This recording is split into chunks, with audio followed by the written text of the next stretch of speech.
नमस्कार दोस्तों, हम पढ़ रहे थे अव्यय और अव्यय में हमने पढ़ लिया था क्रिया विशेषण अव्यय। अब दूसरा अव्यय पढ़ते हैं जो है संबंध बोधक अव्यय। संबंध बोधक अव्यय मित्रों क्या होता है? संबंध का बोध कराने वाले अव्यय होते हैं, वो संबंध बोधक अव्यय कहलाते हैं। संबंध बोधक अव्यय क्या है? किसका बोध कराते हैं?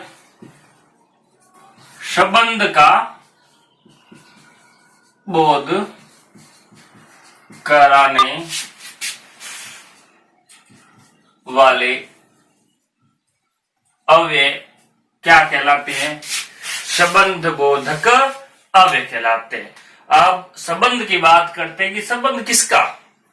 संबंध किसी भी वाक्य में प्रयुक्त संज्ञा शब्द हो या सर्वनाम शब्द हो, उसके साथ में लगकर उसका संबंध बताते हैं। यानी जो संबंध बोधक अव्यय होते हैं वे किसी संज्ञा या सर्वनाम शब्द के साथ में लगकर उसका संबंध वाक्य में प्रयुक्त जो अन्य शब्द होते हैं उससे बताते हैं। इसलिए इन्हें क्या संबंध बोधक अव्यय कहा जाता है। यानी हम कह सकते हैं कि इनका प्रयोग दो संज्ञा या सर्वनाम पदों को जोड़ने हेतु किया जाता है ना।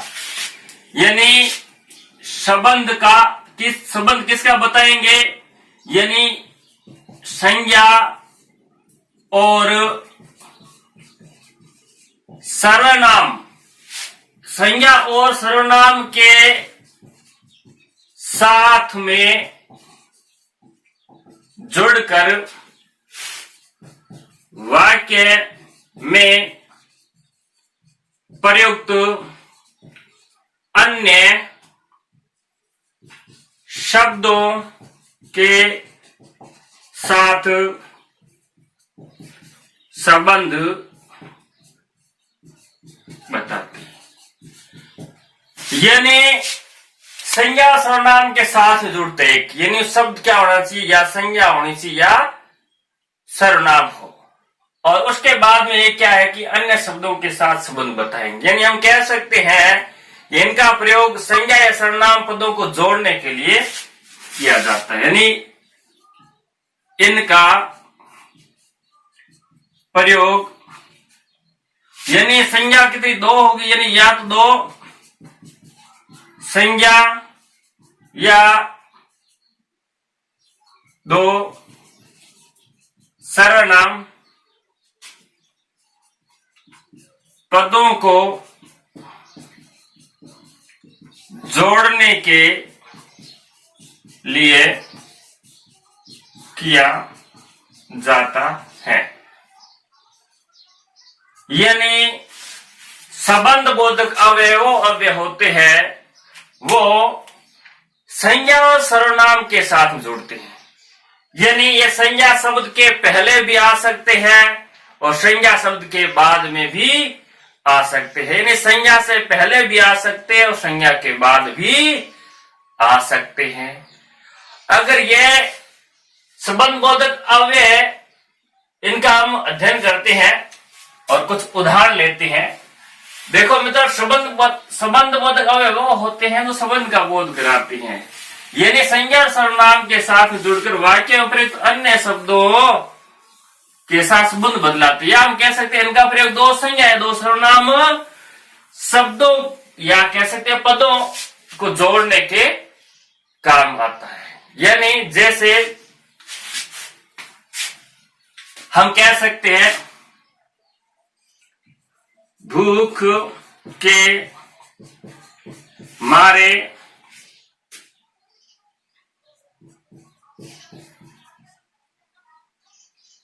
बिल्ली तड़प रही थी। यहां में तो देखो भूख क्या है? संज्ञा है।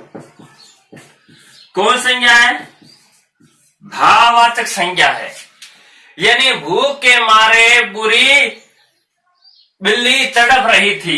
यानी बिल्ली तड़प रही थी या बिल्ली का बुरा हाल हो रहा था। तो यहाँ के मारे क्या है? ये इसका संबंध है, बता रहा है कि वो बिल्ली है जो भूख से तड़प रही थी। और उदाहरण लेते हैं, देखो मित्रों, इसके अन्य उदाहरण, जैसे धन के बिना कोई काम नहीं होता, धन के बिना कोई काम नहीं होता। अब देखो ये के बिना शब्द क्या है, ये संबंध बोधक अव्यय है। धन क्या है, धन क्या है, संज्ञा शब्द है। जैसे मकान के पीछे गली है। अब देखो मित्रों, ये जो संबंध बोधक अव्यय है, इनकी पहचान कैसे करें, हमें ये समझना है। देखो, जिन वाक्यों में संबंध बोधक अव्यय का प्रयोग होगा, वो वाक्य क्या है कि थोड़ा, यानी वाक्य में थोड़ा सा विशेष विस्तृत वर्णन होता है। कैसे होता है देखो, जैसे मकान के पीछे गली, यानी साधारण बात तो ये हो जाएगी, है ना, मकान है, उसके पीछे गली है। अपने मन के अंदर सोचे कि मकान के पीछे ही गली है, आगे दाएं बाएं नहीं है, यानी उसकी पूरी डिटेल बता दिए, यानी जहां मतलब एक स्पेसिफिक डिटेल बता दी जाए, यानी मकान के पीछे गली, यानी उसकी स्थिति इस प्रकार बताई, मकान के पीछे ही गली है, आगे नहीं होगी, दाएं नहीं होगी, बाएं नहीं होगी, है नहीं। जैसे मैं पूजा करने से पहले स्नान करता हूं। अब मित्रों देखो, मैं पूजा करने से पहले, अब यहां क्या है, या मैं पूजा से पहले या पूजा करने से पहले, यहां देखो से पहले, यानी पूजा करने से पहले स्नान कर रहा हूं, यानी बाद में नहीं। मोहन जैसे दिन भर खेलता है, दिन भर। तो इस प्रकार मित्रों हम कह सकते हैं कि ये जो शब्द है वो संज्ञा शब्दों के साथ में आते हैं, तब ये संबंध बोधक अव्यय कहलाते हैं। संबंध बदलाते किसका, संज्ञा का या सर्वनाम का। अगर ये क्रिया से पहले आए तो क्रिया की विशेषता बताने वाले शब्द हो जाएंगे, तो किस में चले जाएंगे, क्रिया विशेषण में चले जाएंगे। जैसे सीता राम के बिना परेशान हो रही थी। अब मित्रों देखो, के बिना, अब क्या है, के बिना।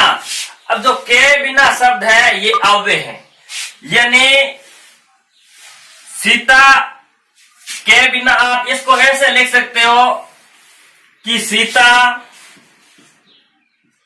राम के बिना, ऐसे भी लिख सकते हो,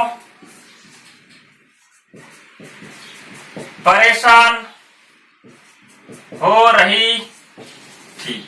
इस प्रकार ये आप लिख सकते हो, है ना। तो इसमें क्या है, जो के बिना शब्द है ये राम के साथ जुड़ा है, और राम क्या है, संज्ञा शब्द है। राम क्या है, संज्ञा शब्द है ना। तो या इसको ऐसे लिखो, सीता के बिना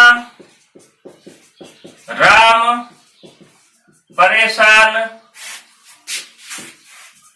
हो रहे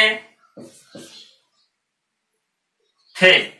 अब देखो यहां भी क्या, यहां सीता के साथ जुड़ गया के बिना, तो सीता क्या है, संज्ञा शब्द है, और राम भी क्या है, संज्ञा शब्द है। यानी ये संज्ञा शब्दों के साथ में जुड़ करके और वाक्य में प्रयुक्त जो अन्य शब्द होते हैं उनसे संबंध बतलाते हैं, तो वह संबंध बोधक अव्यय होते हैं, अविकारी शब्द होते हैं।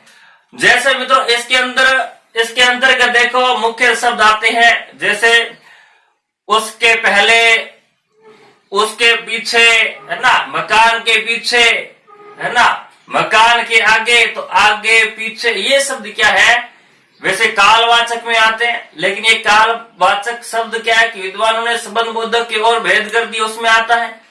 और जैसे घर के सामने पार्क है, मेरे घर के सामने पार्क है, तो मित्रों मतलब है कि मेरे घर के सामने ही पार्क होगा ना। स्पेसिफिक है नहीं, घर के सामने कह दिया तो उसकी है ना थोड़ा विस्तृत उसकी व्याख्या कर दी। घर के सामने ये घर के दाएं बाएं पीछे पार्क नहीं हो सकता।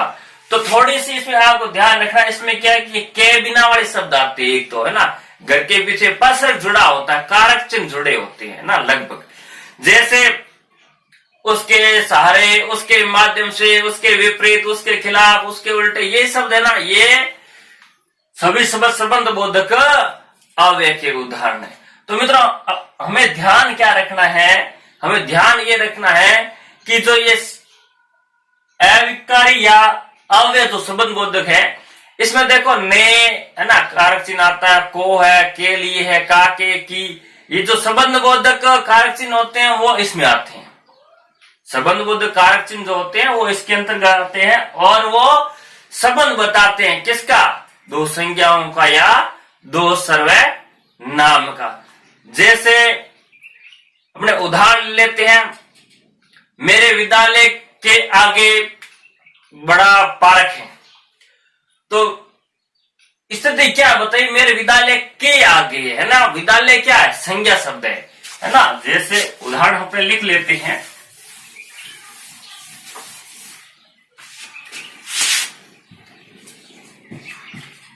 मेरे विद्यालय के आगे बड़ा पार्क है। अब मैं तो देखो विद्यालय क्या है, संज्ञा है और इसके साथ में ये जुड़ा है, ये क्या है, अव्यय है। यानी ये अव्यय किसके साथ जुड़ा है, विद्यालय के साथ जुड़ा। विद्यालय क्या है, संज्ञा शब्द है और इसके साथ में देखो परसर्ग भी जुड़ा हुआ है। तो इस प्रकार के आगे, के मारे, के साथ, के बिना, के पीछे, के पहले, ये शब्द क्या है, संबंध बोधक अव्यय में आते हैं। मुख्यतः ये चलते रहते हैं। धन के बिना कोई काम नहीं होता, हमने पढ़ा था, यानी के बिना, मकान के पीछे गली है यानी के पीछे, मैं पूजा से पहले नहाता हूं, से पहले, है ना। और जैसे पानी के बिना जीवित नहीं रह मनुष्य पानी के बिना जीवित नहीं रह सकता, तो पानी के बिना, पानी भी क्या है, संज्ञा है और के बिना क्या है, संबंध बोधक अव्यय। तो के बिना राधा सहेलियों के साथ बाग में गई, तो राधा सहेलियों के साथ बाग गई यानी के साथ, राधा सहेलियों के साथ, सहेलियां क्या है, संज्ञा है ना। राधा सहेलियों के साथ, देखिए राम उनके साथ अगर आ जाए तो उनके क्या है, सर्वनाम शब्द है ना। जैसे मेरे विद्यालय के आगे बड़ा पार्क है, विद्यालय क्या, संज्ञा, संज्ञा के साथ में क्या जुड़ गया, एक अविकार शब्द अव्यय जुड़ गया, तो ये क्या हो जाएगा, संबंध बोधक अव्यय हो जाएगा, है ना। इसमें क्या है कि और भी कई शब्द होते हैं, सिवा, कारण, के वास्ते, के लिए, है ना, के आगे, के सामने, के की अपेक्षा, है ना, घर के मेरे घर के आसपास, घर की ओर, पार, है ना, तरफ, ये सारे के सारे जो अव्यय शब्द है वो संबंध बोधक अव्यय में प्रयुक्त होते हैं। धन्यवाद मित्रों। हम अगले पीछे वाले वीडियो में क्रिया विशेषण पढ़ चुके थे, ये संबंध बोधक अव्यय, और आगे हम अविकय शब्द में क्रिया विशेषण, संबंध बोधक, इसके अलावा समुच्चय बोधक, विस्मयादि बोधक पढ़ेंगे। अगर वीडियो अच्छा लगे तो लाइक शेयर सब्सक्राइब अवश्य करें।